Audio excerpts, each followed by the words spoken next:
Bonjour, bienvenue dans cette nouvelle séquence vidéo au cours de laquelle nous allons aborder deux thèmes. Le premier qui sera l'enfance avec Julie. Julie, bonjour. Bonjour. Et le second qui est également complémentaire d'ailleurs à l'enfance, qui sera l'urbanisme. Bonjour Sébastien. Bonjour Yves.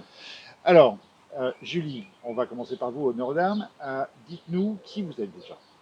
Alors, je m'appelle Julie Marchand, je suis anciennement directrice adjointe de crèche sur Paris et actuellement assistante maternelle agréée sur la commune des Anvilles. Vous nous dites venir de Paris. Il y a longtemps que vous habitez Isonville? 10 ans. D'accord, donc vous avez déjà bien vu la situation de l'enfance au sein de la ville des Anvilles. Tout à fait. Pouvez-vous nous en dire un peu plus, s'il vous plaît? Alors concrètement, quand je suis arrivée sur la commune il y a 10 ans, je me suis rendu compte qu'il y avait très peu de structures pour accueillir les plus jeunes enfants, donc de 0 à 3 ans. Et 10 ans après, les choses se sont encore plus dégradées. D'accord. Donc aujourd'hui, si je comprends bien, les gens qui ont des enfants sont pénalisés par manque de structure ou d'infrastructure. Les deux. Les deux. Monsieur Delérol, pouvez-vous nous dire ce qu'il en est au niveau des infrastructures? Parce que c'est votre métier, vous connaissez l'urbanisme parfaitement, parce que c'est votre domaine d'expertise. Pouvez-vous nous dire ce qu'il en est réellement des infrastructures d'accueil des enfants? Eh bien Yves, c'est une excellente question et ce sujet effectivement a déjà été abordé par plusieurs candidats. Aujourd'hui, la situation, pour moi, elle est quand même assez frappante. D'un côté, on voit l'ouverture d'un préfabriqué pour prendre en compte une ouverture de classe à l'école Albert Camus. Exact. Et d'un autre côté, on voit toute une équipe de parents qui se mobilisent pour éviter effectivement la fermeture d'une classe. Et comme vous le disiez, ces deux éléments sont liés.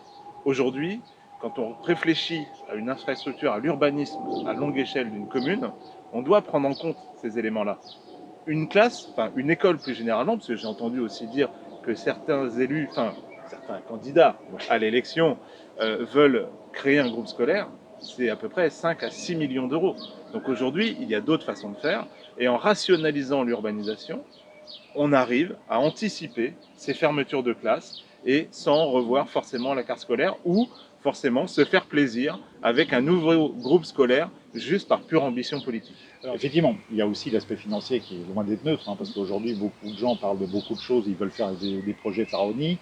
Néanmoins, j'insiste sur une chose, c'est qu'il faut faire attention au budget de nos Anvillois.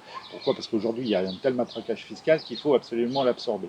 Donc, c'est une première piste pour réduire ces coûts.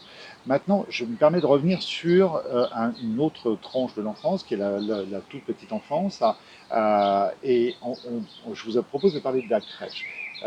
Julie, dites-nous quelles seraient selon vous vos visions pour l'avenir des Anvilles, notamment pour l'accueil des enfants, qui soit adapté au monde moderne, c'est-à-dire qu'aujourd'hui dans un couple où tout le monde travaille, et alors à plus forte raison lorsqu'il s'agit de familles monoparentales, dites-nous quelles sont à votre avis les meilleures pistes pour pouvoir pallier ces nouvelles contraintes et nous dire ce qui pourrait être simple et efficace à mettre en place.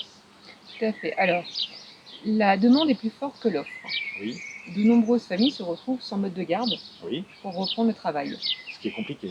Très compliqué. Il faudrait à tout prix qu'il y ait une ouverture de crèche, qu'elle Oui, soit municipale, associative ou privée, d'accord.